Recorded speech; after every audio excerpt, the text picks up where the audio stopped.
IVM.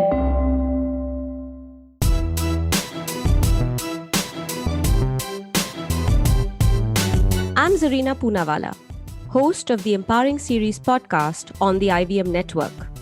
I am your peak performance coach and leadership coach, and I'm here to share with you productivity tools, life-altering techniques, and real-life hacks to help you achieve your maximum potential in everything you do, in your relationships, professions, and most importantly, your life. So let's thrive, grow, and evolve together, one episode at a time.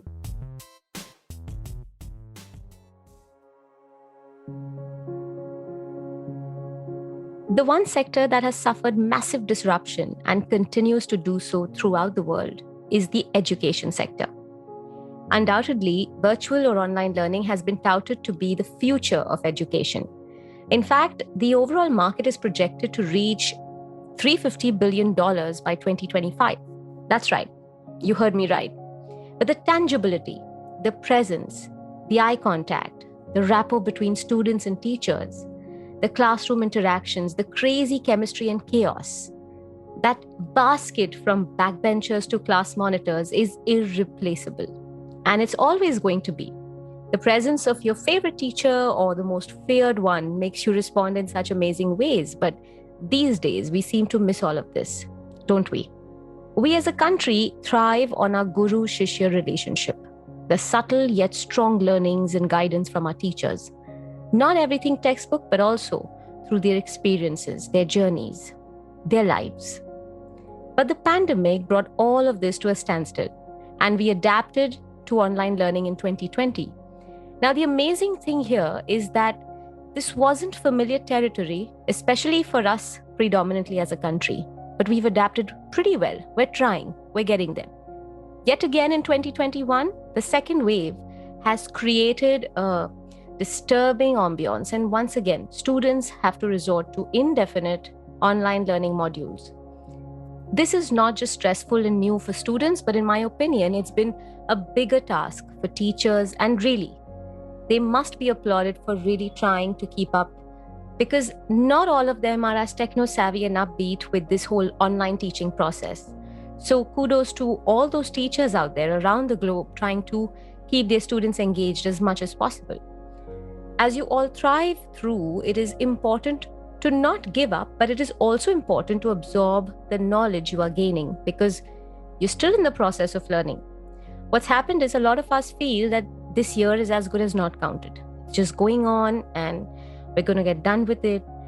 The whole education sector seems very flustered with the change in dates, cancellation of exams, the adaptation of the whole learning process. But yet, you are learning. So you've got to continue to do so, all right? So this one's for all the students out there. How are you going to buckle up in 2021? Wake up, dress up, show up, just as you do in school, in university. No lounging in your PJs and snuggling into bed with your laptop on. This is still you going to study. You're going to school or university. So at least freshen up before you sit. That Zoom meeting or that Google meeting is still school for you. So get your mind to work for you. If you haven't set a study station, do it yesterday. Just like having your favorite spot in school where you probably hung out with your friends or studied before an exam, you need to create your study station at home as well. One that fits your vibes, one that fits your energies. Make it so that you enjoy spending time there and can focus there, because a large part of your day is going to be spent there. In fact, it's already being spent there. Routine is key. I know you've heard this a million times, and as students, everybody asks you to create a timetable, a schedule, and whatnot. But try as much as possible to establish a routine. It isn't easy for you. You're at home, chilling, lounging, lazing around. It's hard to have an active routine, but hey, look at the bright side. You get to sleep more, chill more, laze around more. So don't you think you should also spend your time wisely enough and study more and focus more? It's simple. Follow a basic routine. All you have to do is be consistent.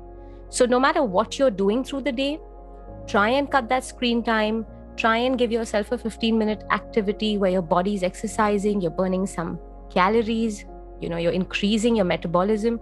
Do a couple of things every single day, irrespective of your timetable. Just make sure to add it in your routine. Cut off from any distractions, your phones, your tabs, anything that distracts you, especially social media. So, cut off from social media for the time that you're actually in class. Now, you will also like what I'm about to say now. Learn to say no to your family. If you're being distracted by them, learn to say no to them. Sometimes it happens that when you're sitting and studying, your mom or dad or your siblings or your dada, dadi, nana, nani, somebody around you is going to pass by or ask you questions pretending that you're sitting in front of a laptop and you're doing nothing. So you've got to let them know that this is the time where I don't speak to anybody, I don't interact with anybody. So cut off. Ask questions. You might be unable to, and the whole online bit is not always interactive.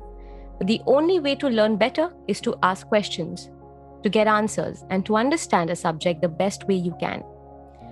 Ask for additional resources or information, whatever can help you learn better.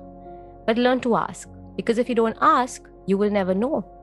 All right, and finally, your teachers are really, really trying.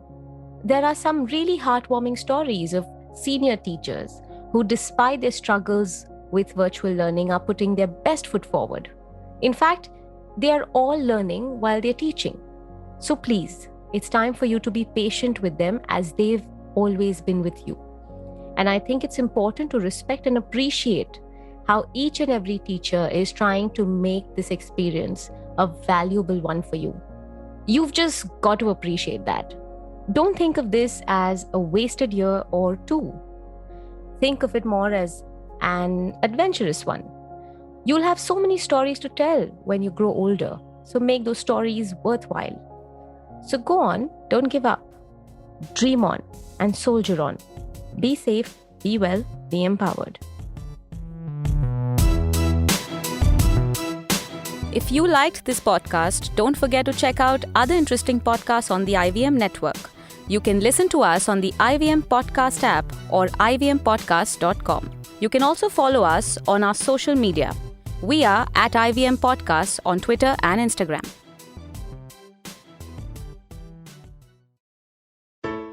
I hope you enjoyed that show. If you aren't following us on social media, please do. We're IVM Podcasts on Twitter, Facebook, and Instagram. We'd like to thank the sponsors on the network this week, Cred, PayPal, and Ciat. Thank you. We really do appreciate the support.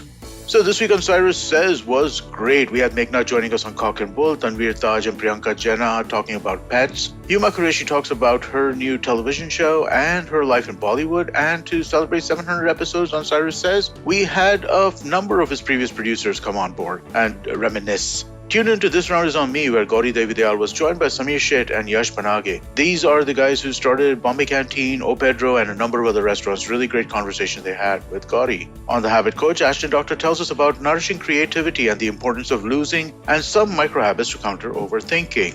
On their 75th episode, Ritasha and Rayushi talk to Naveen Richards. On The Note with Monica Nayat, she speaks with Komal Nahata to talk about the business of Bollywood, lockdown losses, piracy issues, and experiments being done to keep it going. On Advertising is Dead, Varun is joined by Guru Bhatt, VP of Customer Success Platform for PayPal India, to talk about how the digital money landscape and the fintech ecosystem has fundamentally altered the world. We also have Thalarate, our Kannada podcast. Hosts Ganesh and Pawan discuss video games, and Sivakamyam Sabatam, the Tamil show where Kavita Jiva sheds light in another story about the bravery and excellence in the governance of the Pallava dynasty. And with that, I hope to see you again next week.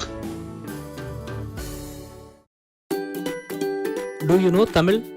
Tamil Puriyuma? Do your children enjoy great stories that inculcate good values? Hi, I am Ravishankar Balachandran and I host the Storytime Tamil podcast. I am excited to share a short story with great moral values every day. Listen to Storytime Tamil on the IVM Podcast app, YouTube, or wherever you get your podcasts from.